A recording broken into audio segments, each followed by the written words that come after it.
Dans Ecorama, bonjour Véronique Riche-Flores, économiste et présidente d'ARF Research. Bonjour. Bonjour, alors, saison des publications, on est en plein cœur de ces publications, des chiffres d'affaires, des résultats. Il y a quelques prises de bénéfices aujourd'hui, mais on a conclu une très belle semaine, la semaine dernière, notamment à Paris pour le CAC 40. On est à des niveaux élevés, on est à des plus hauts par rapport à ces dernières années. Qu'est-ce qui explique? On est à un retour aux fondamentaux. Est-ce que les résultats sont les seuls catalyseurs à l'heure actuelle? Non, absolument pas. Les résultats sont, allez, médiocres. Oui, c'est ça. Il n'y a pas de catastrophe, mais ils sont moyens. Ils sont très moyens. Quelques petites bonnes surprises, mais dans l'ensemble, on constate partout, d'ailleurs de manière généralisée, des pressions sur les marges. Il n'y a pas d'inflation, donc effectivement, ce n'est pas surprenant. Des volumes d'activité qui sont en général quand même malmenés. Et puis surtout, ce qui a marqué, effectivement, c'est la prise de conscience des chefs d'entreprise et de leur communication sur ce qu'on appelle les guidance, c'est-à-dire les tendances à venir qui sont, elles, en général, fortement revues à la baisse. Donc rien de surprenant. Toujours une validation, finalement, de la situation très mauvaise dans laquelle se trouve l'économie internationale. Et la grande surprise, c'est qu'effectivement, les marchés ne réagissent pas ou on a mis un mouchoir réagissent dessus, très qu'est-ce qui se fortement. passe? Finalement, il suffit que des résultats soient en baisse de 18% et non pas de 18,5%. Et donc, ça fait monter les valeurs. Enfin, voilà, on a ce genre de situation qui pose quand même, qui interroge beaucoup, qui est inquiétante. Les perspectives ont quand même été révisées, mais est-ce que c'est parce qu'on est en adéquation, on s'attendait à ces révisions de perspectives que finalement, on se dit, bon, il n'y a pas d'alarmisme et on y va? Alors, si on veut être un peu provocateur, on a l'impression que les menaces sont telles que finalement les opérateurs et les investisseurs se disent bon il va forcément y avoir une réponse ou des réponses face à cette menace grandissante, qui est la menace à la fois sur le plan économique, crainte de récession généralisée ou de très médiocre croissance durable, crainte géopolitique, crainte sociale et politique dans différents pays, montée des populismes. Donc finalement, on peut, et je pense que ça a été le discours ambiant de ces derniers mois, très bien mettre en avant le spectre de ces menaces, Brexit, vous en avez cité bien d'autres.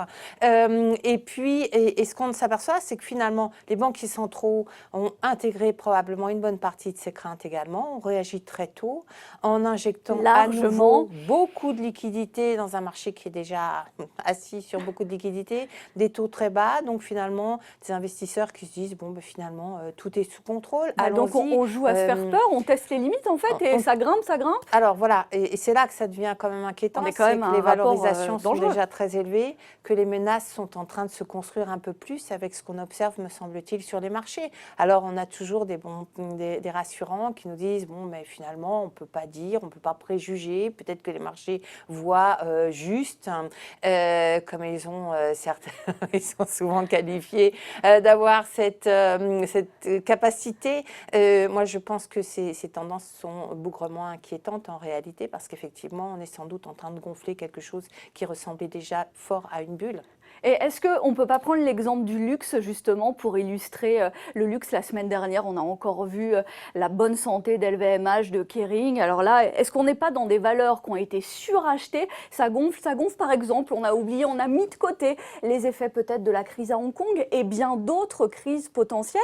Est-ce que ce n'est pas l'exemple justement? Allez, on y va encore plus, c'est déjà très très cher, mais pourquoi pas? Oui, et puis on intègre un risque, et puis finalement, le résultat est moins pire qu'escompté, donc hop, ça nous vaut, ça justifie une valorisation, enfin une hausse supplémentaire des actifs. Oui, alors le luxe, encore, je dirais que c'est peut-être pas forcément le meilleur exemple. Pas le meilleur, il est très bon votre exemple. Non, c'est pas pour non, parce que c'est toujours un terrain particulier, et puis c'est un marché qu'on maîtrise pas, dont on maîtrise pas forcément tous les contours, qui peut résister très longtemps, en particulier quand les écarts de richesse se creusent comme ils se creusent en ce moment. Par contre, on voit bien, moi je pense que dans tout ce qui est la technologie, les biens d'équipement, la valorisation quand même des entreprises industrielles industriel, là pour le coup, l'électronique se paye très cher, continue à se payer très cher. Et là, par contre, on a effectivement des écarts qui sont absolument phénoménaux entre ce que nous donnent les indicateurs économiques, sur tous ces pans de l'activité, et ce que se valorisent les titres. Donc, je pense qu'effectivement, il y a là une sorte de, pas un déni de réalité, mais toujours cette tendance à escompter de meilleurs lendemains.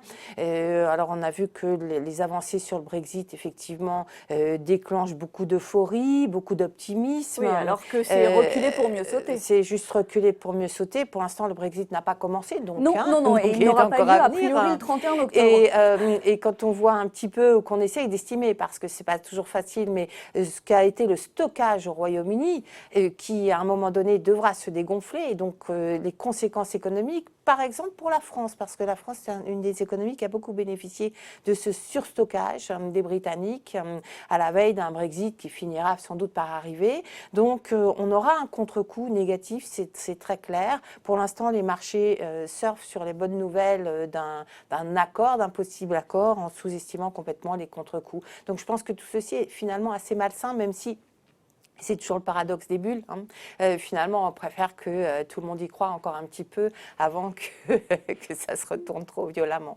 Bon, ça grimpe encore, mais on attend de savoir jusqu'à quand ce sera la vraie, véritable question. Finalement, on joue à se faire peur avec finalement des investisseurs qui n'ont pas intégré ou qui ne veulent pas, c'est ce que vous disiez, on parle de déni, qui n'ont pas voulu intégrer un ralentissement qui est bel et bien là. Qui est certainement là, et puis, mais il y a une réalité qui vient du montant des liquidités. Vous êtes investisseur, vous investissez, et c'est votre métier, donc vous allez forcément, dès que les risques semblent un petit peu au moins contrôlés, aller chercher un petit peu de rendement. Merci Véronique Riche-Flores, merci d'avoir été dans Ecorama. Merci.